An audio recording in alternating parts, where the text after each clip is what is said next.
That was an incredible account, your personal story. I think sharing that and opening up to us, we're extremely appreciative, and how you brought that to bear throughout the last 30 years in terms of the tremendous contribution that you yourself as an individual and the organisations that you've been working in and leading have made to this tremendous challenge.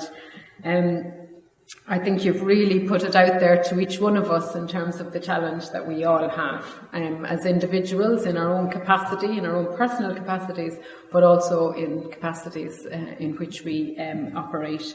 And, you know, you talked about 3 key challenges really that I took out of it was the personal challenge.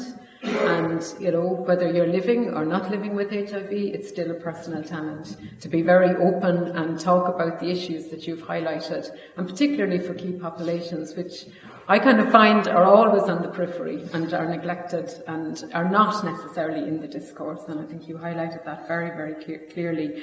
And the very, what would you say, eroding issue of self-stigma, that is really, really a challenge to you. You came across very clearly, and to others I know in this. And we all have a responsibility to assist and to raise awareness and to talk about these issues very openly. The other big challenge was around leadership, and I think there's a lot of people in this room who are in leadership positions in their own organisations, and that again is a really important point about empowering new leaders to bring this forward. And the other one was on funding. And I mean, it's very evident there what you indicated and gave us the detail around that. And I think as Irish Aid, to be very honest, we've had quite a significant contribution in terms of our funding to HIV and to health. And we continue to have that commitment. But again, that is a struggle, and we really do have to work with our own politicians and senior management and top management in terms of bringing that forward. I think there's a lot of civil society representatives here as well that have a role in advocating for stronger funding, not only here domestically in Ireland, but also in the countries that are worst affected by HIV, where a lot of national governments are not necessarily investing their own resources into the response, and they are very dependent on international resources, and we have to get that balance across both, right? So a huge challenge there. But thanks very much, Sean. There will be opportunity for hopefully discussion and questions after we have Robbie's intervention. So it's my pleasure now to introduce Robbie Lawlor, who's an Irish sexual health activist. And again, as people have indicated earlier, he's openly living with HIV since 2012. Robbie is a graduate of the MA in Sexuality Studies at Dublin City University, and he is an incredibly strong advocate for other young people on the issues of HIV and sexual health. We can all see why Robbie was a former winner of Mr. Gay Ireland. And he has very successfully utilised his public profile to break down the taboo of HIV in Ireland, so doing tremendous work. And he strongly emphasised the need for us all to talk about sex, sexual health and HIV, so that openness, especially with young people growing up in, and the confusion that you demonstrated, Sean, when you were that age and trying to understand the world and the complexity of your own being and personality, and the importance of being very open. Robbie has set up the first one-to-one peer support network in Ireland's busiest sexual health clinic, and is involved with youth, Stop AIDS and Restless Development. So a lot of interaction. And he's recently achieved yet another milestone by launching the first Friends website just last week, and that was to mark World AIDS Day. So it's a real pleasure to have Robbie here with us today and to talk to us. Mr. Gay Ireland, a title I probably will never get rid of, unfortunately, as much as I'll try to. So what a tough act to follow, Sean, thanks for that. But I'll try my best. So basically, I'm going to start off with my story of living with HIV. And I always tell my story, begin it with a childhood dream, as cliched as that sounds. But from a very young age, I always wanted to work with animals. And it was always a very achievable dream. because I had aunts in Australia who said, come over here, we'll get you a job in conservation, we'll get you sponsored, and you'll live your dream life. So I was like, awesome, getting out of Ireland, this is great. So I pursued that dream. And I studied zoology for 4 years in UCD. And I worked hard and I got the grades I wanted. And when I was 21 when I left college, I was going to go over to Australia a few months after, and I was saving up, and everything was just so sorted. My life was brilliant. I had absolutely no complaints. But when I was 21, I went for my very first sexual health check. And I was 18, and I was sexually active when I was 18, so that's around 3.5 years of never getting checked. And I knew I needed to. I was out of a long-term relationship. I was like, right, let's do this. Something I need to do. And I brought my friend along who never got tested either. And it was quick and easy. Not the horrible stories that you hear normally, just peeing the jar and bloods. And I thought I got away scot-free. Because 3 weeks later, I got a call back to say, come back in, your gonorrhea test came back inconclusive. And me and my absolute naivety was like, all right, went straight in. I lived right beside the hospital at the time. I didn't tell anyone. I literally just thought I had to pee into a jar again. And when I went into the consultant's room, I felt this heavy atmosphere. And my mood changed dramatically, as you can imagine. So I sat down in front of the consultant, and she was looking at the computer screen for 2 minutes. And then she turned to me and she said, Robbie, last time you came here, you'd done bloods for HIV test. Well, it came back positive. I put my hands up as probably the most naive person in Ireland when I was like, I didn't even know HIV existed in Ireland. I never heard of it. I never heard of anyone living with HIV. And I didn't understand how someone who was just fresh out of college, 21, going to go to Australia, was getting this diagnosis. It just baffled me. But instantly, without even thinking, I was like, can I go to Australia? Without thinking anything else. Because obviously, I was fresh out of college, saving up. That was my life story. Well, in 2012, you legally couldn't get a residency visa in Australia if you're HIV positive. So in that second of a diagnosis, everything I wanted since I was 12 felt like it was taken away from me. So then I cried for like 10 minutes, and the consultant didn't know what to do with me. And then the next thing I asked was, am I going to survive? Because I didn't know the difference between HIV and AIDS. And anytime you hear of HIV, you hear of AIDS, and anytime you hear of AIDS, you see someone dies, or it's the weak, skinny person who is going to die. And although my immune system was quite low, I was told that once I start medication, my immune system will go right back up and I live a long life. So after that shock, I went in to see my social worker, Deirdre. And she still didn't know what to do with me because I was still bawling my eyes out. And she was like, is there any way we can help? Can we bring in any family or friends? And without even thinking, I was like, can I bring my mum in? And I knew from that very moment, how lucky I was to have that level of support from the very beginning. Now, how my ma got in 10 seconds later after that call, I will never know. I think all mothers are superheroes at some stage. But she got in, and she was devastated for me. But as my mother, she only wanted to know how my health was, and we could work through the rest. I had to go back 2 weeks later to start my medication. But as you can imagine, that 2 weeks was, I know no one living with HIV. Am I the only 21-year-old gay man in Ireland living with HIV? Who do I tell? What's the template of living with HIV in Ireland? All these are running around my head. And I couldn't go to Google because it kept telling me I was going to die 10 different ways. So I tried to avoid that like the plague. They were a difficult 2 weeks. But I had my family around me and it really helped. But nothing compared me to the very first time I took medication. I went in the second week and they said, here's a drug, it's a one-day pill called a triplet. Take it before you go to bed at night, so you'll see through most of the side effects. So I remember taking my pill at 10 o'clock, and by 11 o'clock, I was as high as a kite. I genuinely was. I was singing, I was dancing, my senses exploded. My dreams were like something out of Life of Pi, I like to say. So I was like, wow, HIV is a fun time, you know? I can get used to this. But while I didn't know what was happening to me, obviously my family were terrified. They were like, what's happening to my son? So while that night was okay, nothing prepared me for the next morning. I couldn't lift my head off the pillow. I was slurring my words. I was uncoordinated. I call it brain fog.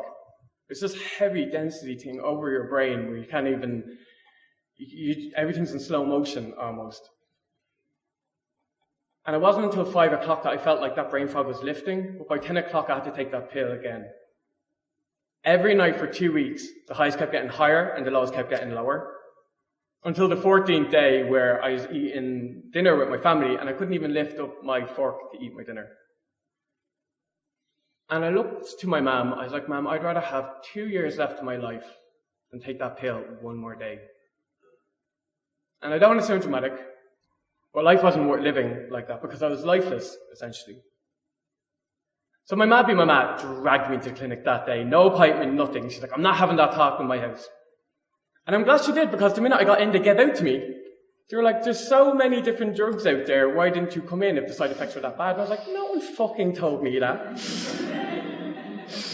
I genuinely thought HIV was this horrible, toxic thing, that these are the side effects I'm going to have to live with for the rest of my life, because I knew nothing else. So I started a new drug called Everyplayer, and you take about 395 calories.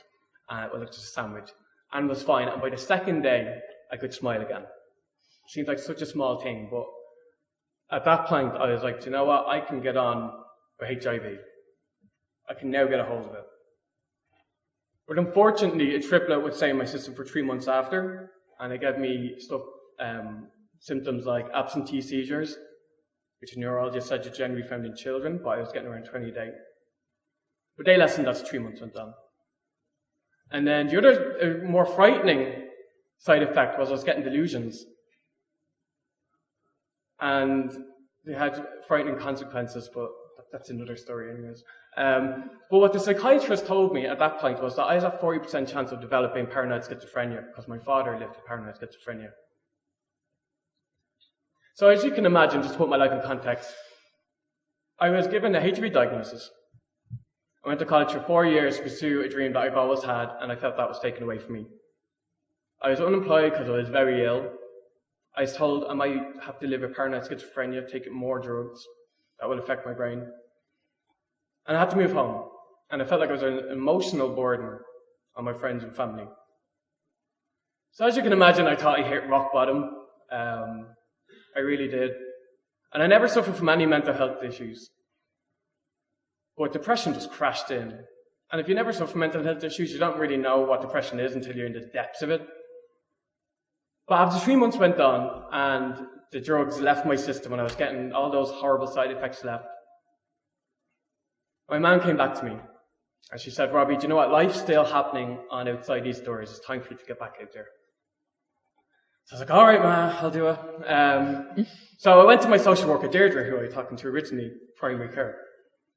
And I said, Deirdre, look, since I was given a HIV diagnosis, I've had this most amazing life perspective, and I really cherish every single relationship I have with my family and friends, that much more. But I miss the old me. I miss the carefree me, the ambitious me, the one with goals, the confident me. And I really thought I lost a big part of myself. But what Deirdre said to me, completely just changed my whole story around. She said, Robbie, what you need to do for yourself now is to create a new normal. And she's like, if you think your life's at rock bottom, it means your life is a blank canvas. And you're now the painter of that blank canvas. And then the next question astounded me even more. She's like, what do you dream of now?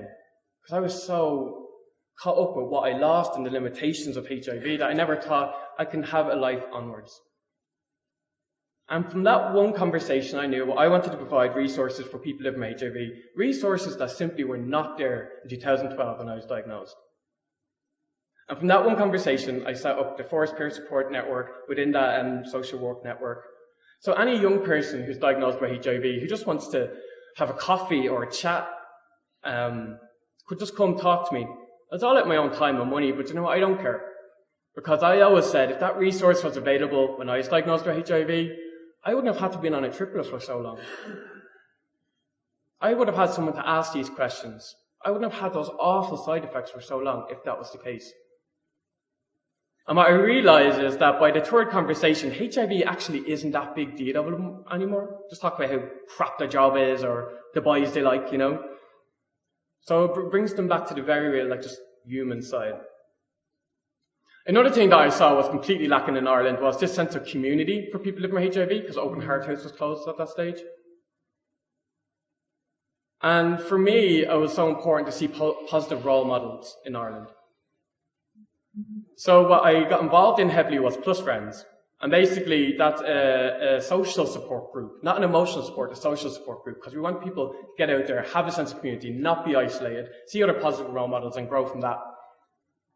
And every month we set up Drinkly Nights, which is obviously the most popular. We do cinema days, we go on walks, jogs that I never go on, But what has really created is the sense of community, and the relationships that have formed from it have been absolutely amazing. And it continues to grow and continue to get bigger and better. As we were talking about the launch of Plus Friends, it's only a pilot last week, we're growing on that, so hopefully it's going to be not just an Irish thing, but an international thing. And I wanted to get a better language for stigma, shame, HIV and sex, of why I felt all of these things. When I knew I'm not a bad person, I know I'm not unclean, dirty, or a second-rate human being. And that's why I've done a master's in DCU. And I think I've developed a better language for that, and why that is. But most importantly, the biggest challenge was visibility. Why was a 21-year-old gay man with a science degree not know HIV existed in Ireland? There is something fundamentally wrong with that. What are we lacking in, and what do we need to grow on? So I decided, I have a story, I have a big mouth, let's use them both. And I decided I was going to do that. And I had the absolute pleasure of working with Youth Stop AIDS. Youth Stop AIDS is a network of young people in the UK. And I got to go around to 17 different universities and tell my story to over, I think it was 500 students overall. And not only did we tell our story, we got them the tools to how they can help locally and internationally with HIV. And it's incredible. I got to go to the Department for International Development in Westminster and lobby there for affordable medicines for everyone, which is something that we're doing in Ireland with Dr. Kieran Harkin over here. We have a parliamentary meeting in the 8th of February for affordable medicines, so any interested parties who may want to come up to us at the end. Sorry, shameless plug. But yeah, what an amazing kind of experience that I was able to do and what I saw. But what was most amazing about that trip with Youth Stop AIDS was that I got to meet Brian from Uganda. He's this 5-foot guy with the biggest voice ever, and he's just the most amazing story. He's an AIDS orphan, and his parents died when he was 6. He's diagnosed with 7. He didn't take his medication for 2 years because he thought the only way he could be cured is through Jesus. And he was dying. And how he changed his life around was some random stranger came up to him in a support group and whispered into his ear, "Can you turn HIV into an opportunity?" And after that, just that one acknowledgement, he started taking his medication. And now he works in UNIPA, which is a network of young people living with HIV in Uganda, and has over 50,000 members. And he's worked his way up to the top. I'm very proud to call him a brother, and I'm very proud of all the work he's been doing. But what that's really done for me also is it made me realise what's happening outside of Ireland. We're in this bubble. And what's really powerful about our access to medication campaign was, I'm now on my 4th option of medication, because the new one was affecting my kidneys, and I had a I have a gene that I can't take the other drugs on. But if I was in Uganda, there's only 2 options of medication. If I was in Uganda, I'd have to choose between adverse mental health effects or failing kidneys. And I would have chose the failing kidneys, as you know. So the only reason I'm alive today is because of the country I'm born in. And for me, that is the most cruel and unfair thing, that people have to make those decisions every day because of the price of medicines. So after all these experiences that I've had with Youth Stop AIDS, Restless Development, and Stop AIDS in the UK, I came back to Ireland, and I realised that we lack two major tools to make a game changer in Ireland, to be the best country we can be in the HIV response. The first tool is empowering people living with HIV to tell their story. Because in terms of public health and epidemiology, all you hear is, we need this much funding for this percentage of this kind of high-risk group. And for me, it becomes almost like a war of numbers. And it's absolutely necessary, don't get me wrong. But what we do when we just talk about people as numbers, we risk erasing them as people. We risk erasing their struggles. We risk erasing their achievements. We risk of erasing why we're doing this. Like, what is our fight? Why are we pushing? Why are we lobbying government to make this? But people's stories bring a really, really human element. And just for example, the marriage equality referendum in Ireland last year, our single most important tool in that whole campaign, and what made it so powerful, was that people got to tell their stories. It was gay people, but it was also the families of gay people. And it really resonated with people because all we say is, we're human beings and we want equal rights. We need to bring that very human element to people living with HIV, and we need to empower people living with HIV to do that, because it's a very difficult situation to do.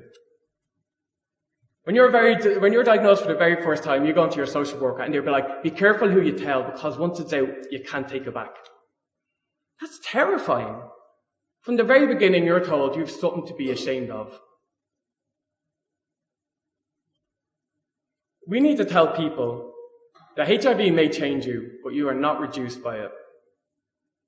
We have to tell people that you do not consent to other people making you feel inferior. Take back that consent.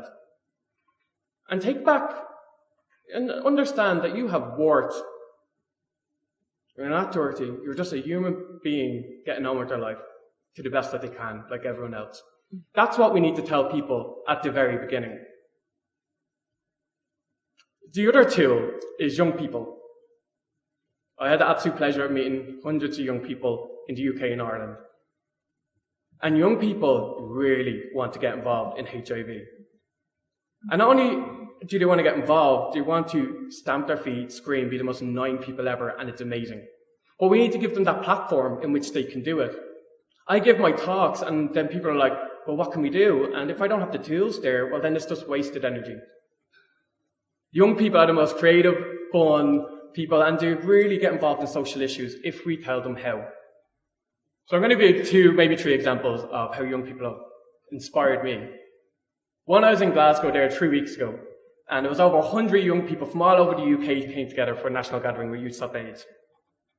And I saw 5 MPs and MSPs be surrounded by 100 young people, and them telling them, we want you to reprioritise HIV. This is very important for us, and we want you to ask a parliamentary question to DFID, Department for International Development. We want you to do a stock take of all your HIV organisations. We don't want you to cut bilateral funding, and we want you to reprioritise HIV in the national strategy. And I'm sure people from Irish Aid here know the importance of financial, programmatic, and political leadership in the HIV response, locally and globally. So that was so inspiring to see such engagement from young people. Secondly, was just recently, I was at Pink Training, which is like European's largest LGBT-friendly conference. And I met over 80 young people. I got to talk about HIV and empowerment, but I also got to talk about PrEP in Ireland and what youth can do to get PrEP in Ireland. And I got young people all over to absolutely canvass with chalk, because it's legal. PrEP stops HIV all over the campus.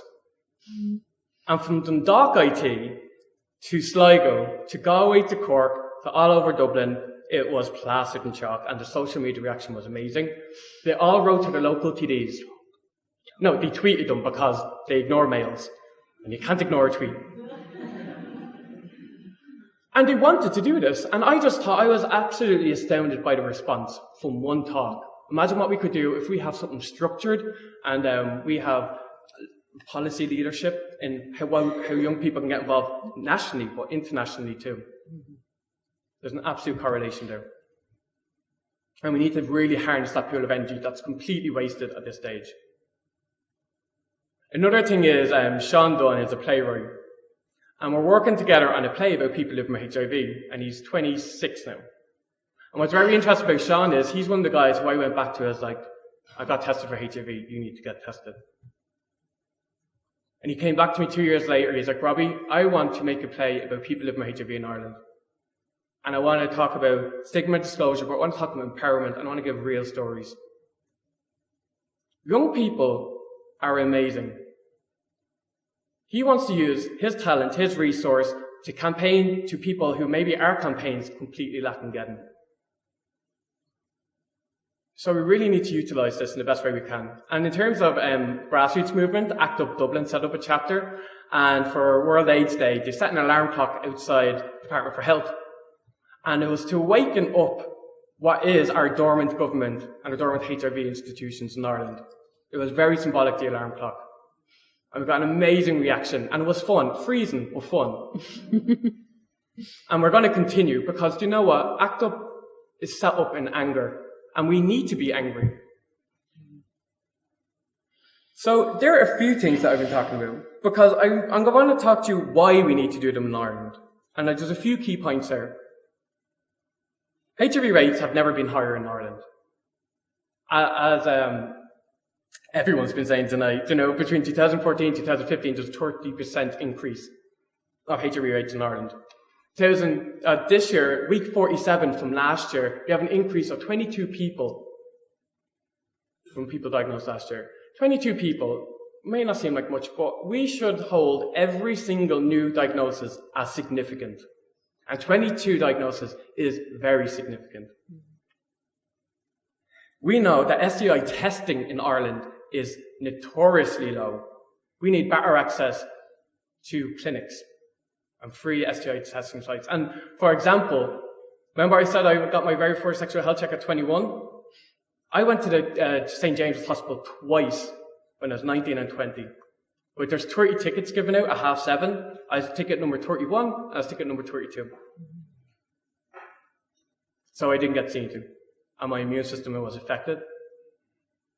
So we need access, better access to STI services. We don't have PrEP in Ireland. We know that PrEP stops HIV. We know it's cost effective, and we know that the government are lagging in behind getting PrEP into HIV. And that's why we need to constantly put public pressure on it. We know from other countries like France and the UK, if we put public pressure on it, we get PrEP into our country, because we show that HIV is important to us and we need to hit it on the head. We've no group supports in Dublin. The only one which done great work was POSNEM. And while HIV rates have spiked, they're closing down for the next 6 months. Where are people to go? If you're diagnosed with HIV, it could be a month to 4 months before you see a medical social worker. Like the Deirdre who I saw, who changed my HIV status story. They may not have access to that. HSE campaigns. Where do I begin? Oh my God. The current anti-discrimination campaigns, just like the 80s and just like the 90s, they do not show faces. It's either a brand over their face, it's either they have their back to their camera, or they have their hands over their face. And as someone living with HIV, that is the most insulting thing to see, that in 2016 we're still using those stock photos. I'm not ashamed of living with HIV. I don't want our national anti-discrimination posters to use those images. And they have an excuse that they don't want to be sued by using it for that instance. Well, I say, do something different. As we see by using young people and creating that energy and just doing focus groups, so many different ways of campaigning comes out of it. Stop relying on old methods from the 80s and 90s. We really need to reinvigorate our campaigning. And the other thing that really needs to be addressed is rapid testing, the Know Now project. So we've done a pilot study of last year, and Adam Shanley ran it, and he did an amazing job. And I'll give you a few statistics from it.